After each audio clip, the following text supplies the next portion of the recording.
All right, you're looking live at Generation to Generation Cowboys and Sports Talks. I'm the host, Jules, aka DJ. I tell you what, and I have my co-host, my dad here, Cowboy Joe. And welcome to the show. Welcome to the third episode. What are we going to talk about today? We're going to talk about some of the new Cowboy acquisitions. So we're going to talk about the offensive line and the way they've rebuilt it over the years, and couple of other things. And I do want to welcome everyone to our show. This is a new venture for us. We are getting into the content creation game, and I'm a third generation Cowboys fan, and Julian is a fourth generation Cowboy fan. So we decided to start our own Cowboy content show and try to put a different spin on it. So we mentioned in a previous show that we had, we're gonna really just kind of improve our content and improve the presentation as we go forward. So just ride with us, and hopefully you'll enjoy watching what we're gonna put out, and we'll have some fun with it. And we are, like I said, generational Cowboy fans, and we are also Texas sports fans. So we're gonna not only talk about the Cowboy content, but a little bit of Mavericks and UT football, and really anytime a Texas team is involved, we're really excited about that. We pull for all of the Texas team. We do have some Astros hate a little bit for them because we're been involved in the Rangers here lately. But for the most part, we're going to pull for all of the Texas teams. Also, Jules, I tell you what, is a huge boxing fan. So anytime there's a big fight, we're probably going to do a little bit of boxing content. We have some boxing connections that we'll kind of talk about at a later date and have some content on that. So other than that, appreciate you guys joining our show, and make sure you subscribe and like our channel, and just talk a little bit about why we need people to subscribe to our channel and like and share, and how does that actually work. Yeah, so, and then to piggyback before I get into that, yeah, we don't like the Astros. The Astros, we do like all of the Texas teams, but the Astros are on the do not invite list. We can't. They're just no. But everybody else we're rooting for: the Spurs, the Rockets, especially the Texans. My dad grew up an Oilers fan, so we have a lot of family in Houston. So we rock with the Houston teams. There's no hate except for the Astros. Yeah. Now we do want to say we got a number one cousin Earl. He's a big Astros fan. So Yes, we're gonna cut him a little slack because we love our cousin Earl. Your that's uncle right. Earl. We love them to death. But the Astros, we Yeah. cut him a little slack, but only because he's a fan. All right. So, but yeah, we want you all to comment, like, and subscribe so we can be more interactive. We're trying to get to 100 followers. This is something that we enjoy doing. And with the algorithm, the Cowboys are a very, very, very, what's the word I can look for? It's a very broad topic. It's a very popular subject. If you just type in Dallas Cowboys, we're the most, we're the most talked about sports franchise, probably period. So that's why we're gonna make sure that we do not just Cowboys but other sports as well, so we can try to beat the algorithm and get more views and get you all to share. And like you said, we're a father and son content duo, and we're starting out, but we're gonna get better and better as time goes on. So every time you all see us, click on the video, comment, like, and subscribe, so we can run the numbers up. That's what we're trying to do. Our goal is we haven't set a goal outside of getting 100 followers so we can go live and interact with you guys, but we're gonna do that. We're gonna set a goal to hit a certain number of followers by the end of the year, and once we set that goal, we will share that goal so you all can help us reach it. And yeah. So what are we talking about today? So we're gonna talk about Carl Lawson. So Carl Lawson is a guy that they just signed, and he is a player that a lot of Cowboy fans in the area, a lot of content creators have wanted the Cowboys to acquire for a couple of years. So the concern you're always going to have when you sign guys like this is they're kind of long in the tooth. Are they going to Mhm. be able to come in and contribute? We signed Ha Clinton Dix a few years back. He just flamed out. Don Poe came in, was another well-known player. Just flamed out. So we're going to have to just wait and see what's going to happen with these guys when they do come in and start playing. What we do like about Carl Lawson, you got a few highlights on him. So in these highlights that we have, he's number 58 for the Bengals. But one thing our team needs is we need dogs and we need intensity. We had Jason Garrett for 10 years, and his thing was the RKGs, the right kind of guys. And, those kind of players, when they got down to crunch time, they didn't play with a lot of fire. They didn't play with a lot of intensity.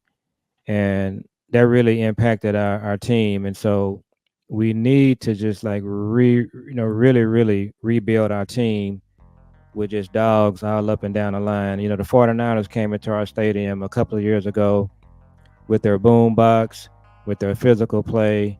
And we just had some guys on our team, those, right kind of guys, so to speak, and they were not ready. So we Mhm. need to get some dogs in here that can show some of the guys on our team, how to play and have that intensity. So Carl Lawson, if he can still play, might be a quality pickup. The important thing is that he's not going to have to play every down. If he can just come in and give us some snaps during the game where he can be active and make plays, that's this could be a good sign. And he has been hurt guy over the years, but again, if he's not having to play a lot, he may be able to avoid some of those injuries. So, what do you think about him?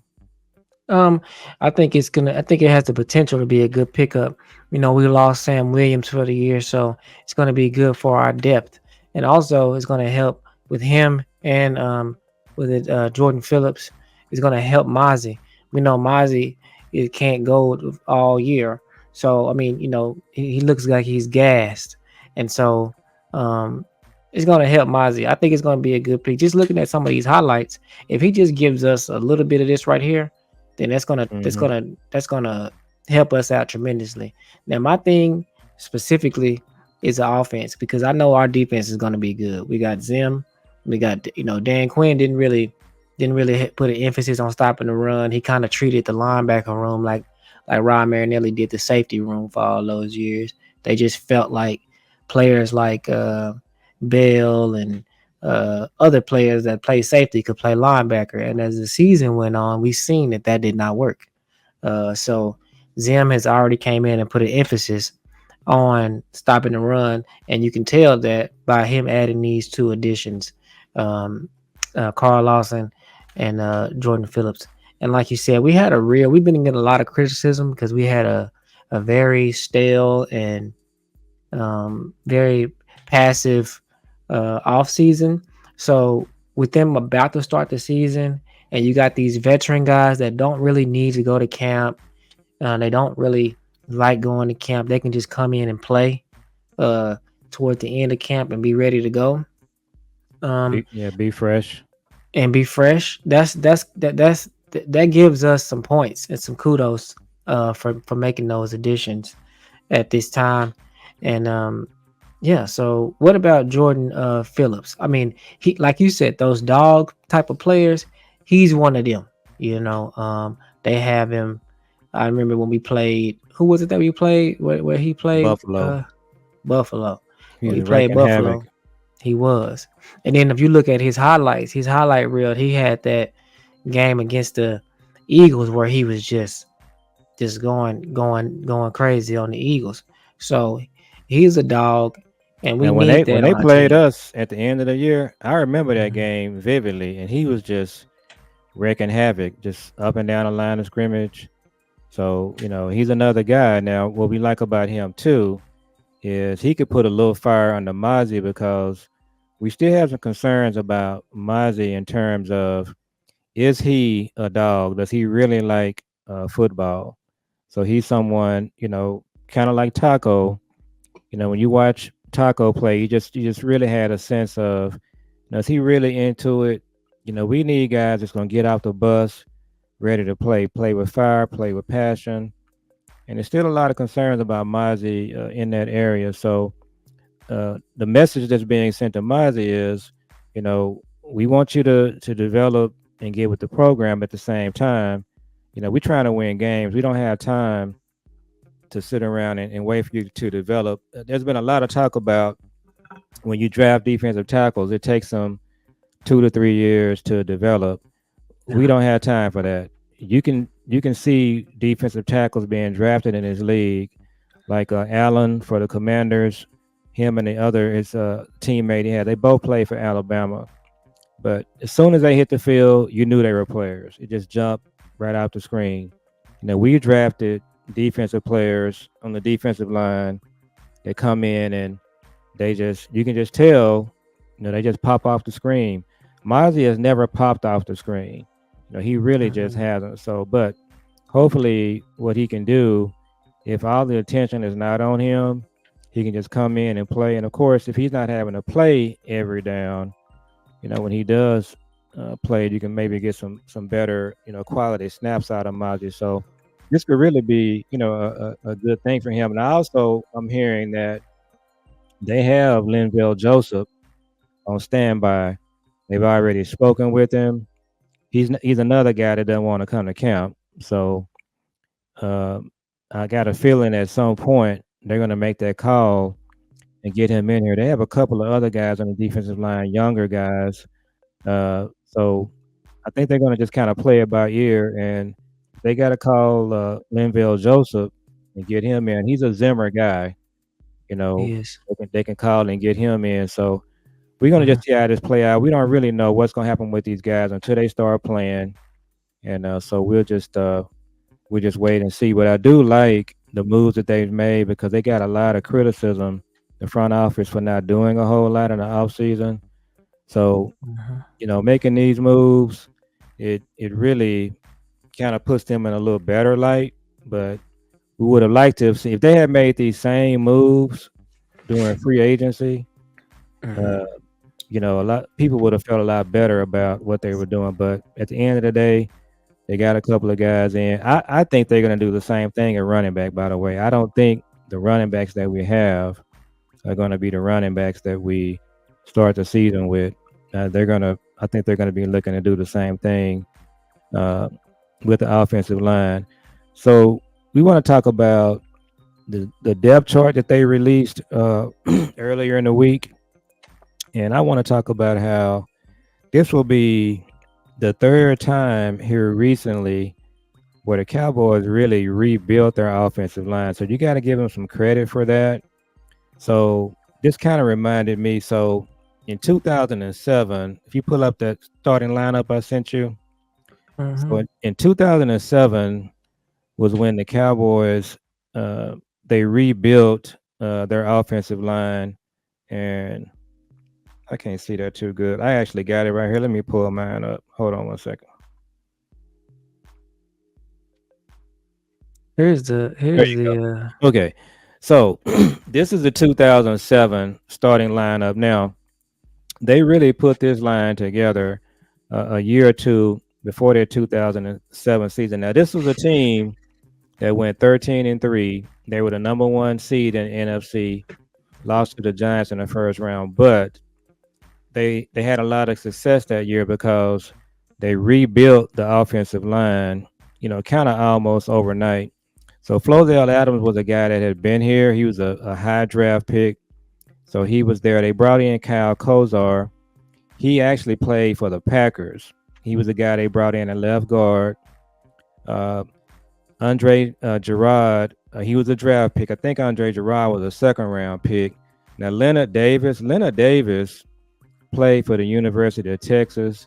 He was drafted by the Arizona Cardinals as a tackle. So when he got drafted as a tackle, he was a bust. Didn't do anything with the Cardinals. The Cowboys acquired him. He's probably one of the biggest individuals I've seen as far as his size, and he was a huge, huge dude. So they brought him in, but they moved him to guard. They didn't play him at tackle. So guard was really his natural position, and he ended up being an All Pro at guard. Mark Colombo, Mark Colombo was a number one pick for the Chicago Bears. He tore his knee up.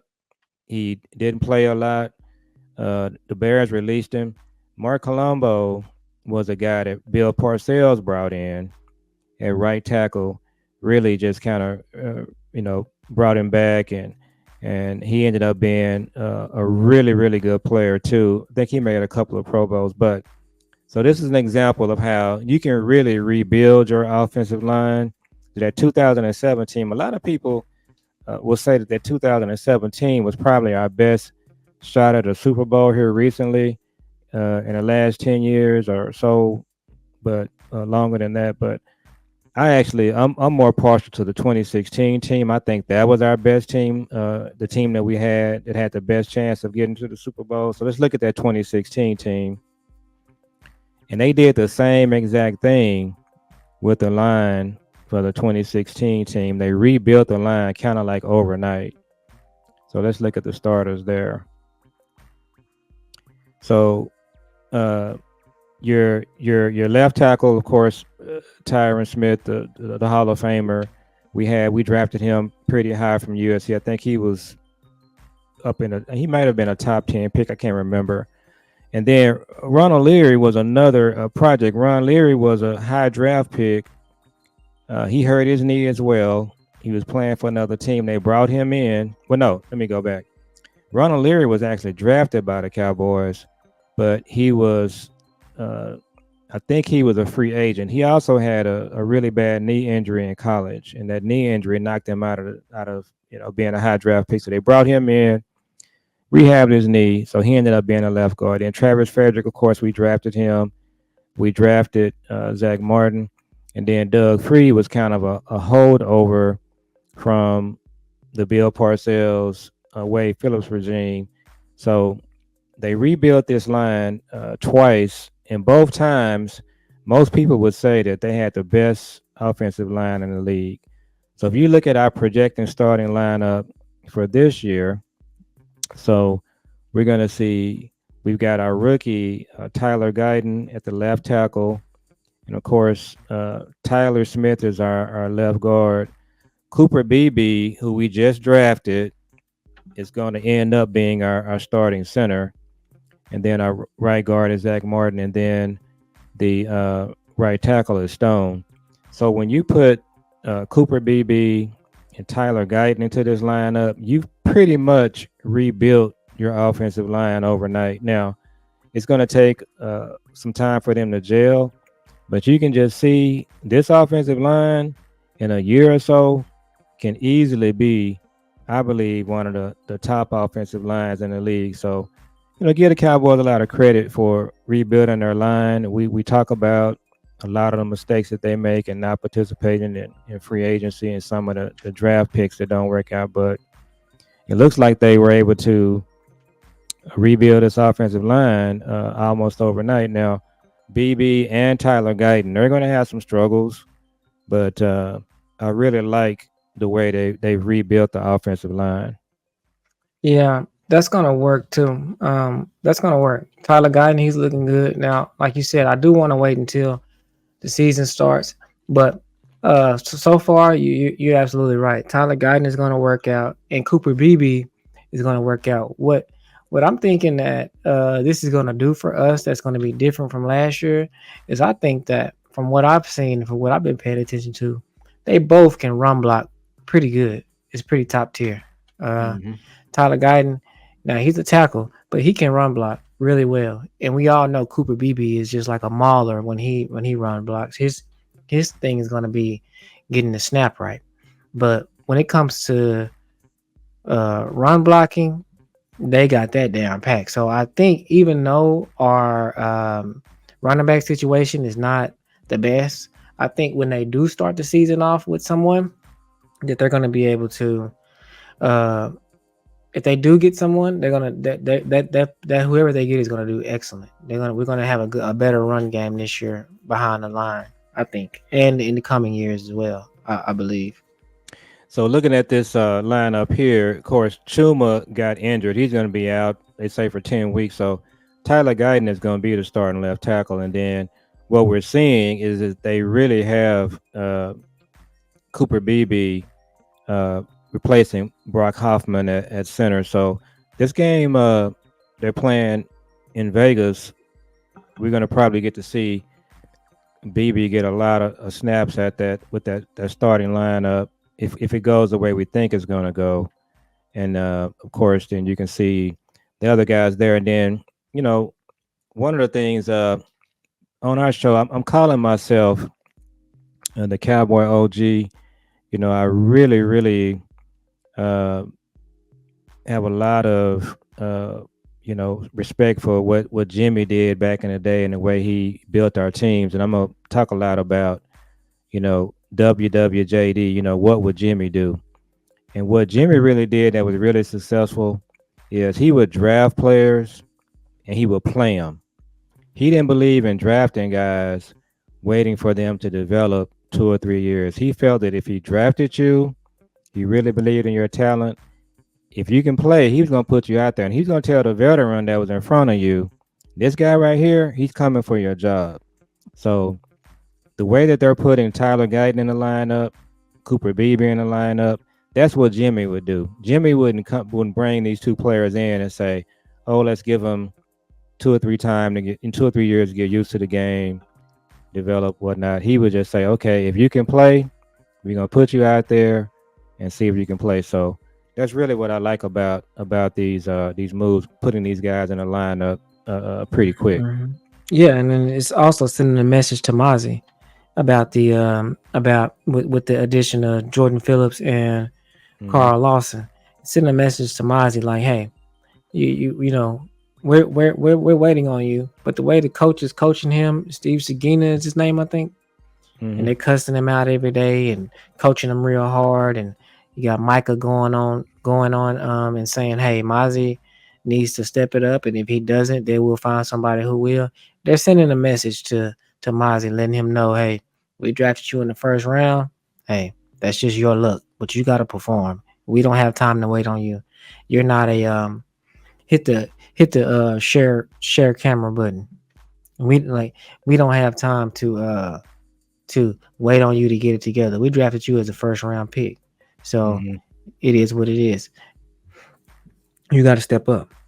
And so, Yep. like you said, they're sending a message to them, and hopefully it's going to work. I think it's going to work. Like you said, all of these players and these coaches, when they are on when their back is up against the wall, like Mike McCarthy, this is his last year on his contract. He gonna coach the best he's ever coached. Um, you know, as a few more players, they having contract years. They gonna play better than they ever played. Mozzie's back is up against the wall. With Dan Quinn last year, Dan Quinn let him lose weight and had him trying to be a pass rusher and took a lot of his power away by letting him lose weight. He really didn't have a game plan and a blueprint for Mozzie. And if he did, it wasn't a good one. So Hmm. Zimmer probably has a better idea and a better game plan for Mozzie, and it's gonna work if Mozzie just does the bare minimum of what they're asking him to do. He gonna have a much better season. So, and our defensive line is better too. So, And then Zim, he's gonna make it real easy for Mozzie. He's not gonna make it too complicated, and right. so he gonna make it as easy as he can. And we talked about earlier offline. We were talking about now. There's a lot of Cowboy fans that have angst about Zimmer and the defensive coaches being on a 1 year deal. I don't. I'm not concerned about that at all because Zim is a professional, and I can easily see if Mike McCarthy is not the coach here going forward, whoever the Cowboys hire, and I don't think it should be Zim. Uh, I think it should be an offensive guy. Uh, if they hire another coach, I can easily see Zim staying on as the coordinator. He has his two daughters live here, his grandkids are here. He lived here for several years. I don't really think he's trying to step out there, and he's a little older. I don't think he's trying to get another head coaching job now. a lot of people will say when you hire a new coach, they should have the final say on their assistant coaches. But I can see, Zim has a really, really good reputation in the league. So if they hire another coach, I can easily see that coach saying, they're fine with Zim just to keep the continuity going, him staying on as a defense coordinator. So I think Zim is here to stay. He's going to really build something that's going to last. So this 1 year thing, I'm not really sure that's going to be that big of a deal for him. Now, of course, this is all we're looking at what's going to happen with McCarthy. I think McCarthy has to make it to the NFC Championship game, and they have to play well. And I think even then, if they make it to the NFC Championship game, uh, another thing that people keep saying that I think is wrong. They're saying that he's going to get fired. McCarthy's not going to get fired. He'll get fired if they end up starting out like 3-6 or 3-7. But if they make it to the NFC Championship game, his contract is up. He's going to be a free agent. So I think Mm-hmm. what'll end up happening is they'll sit down with him, and we're going to talk about this in another show. I think McCarthy, he might be in like maybe the 14th or 15th highest paid coach in the NFL. We gotta look at that. But I think what's going to happen with McCarthy when the season is over, he's going to tell Jerry that he wants to a new contract.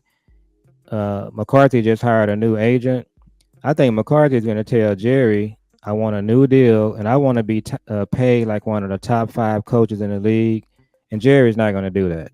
So Mm-mm. they're going to just part ways. That'll be my prediction. Now, if And Jerry, comes back and decides that he's going to pay him, then, they'll go for it. But I can easily see them just agreeing to part ways because I think Jerry, I think McCarthy is Steven's guy. I don't think he's Jerry's guy.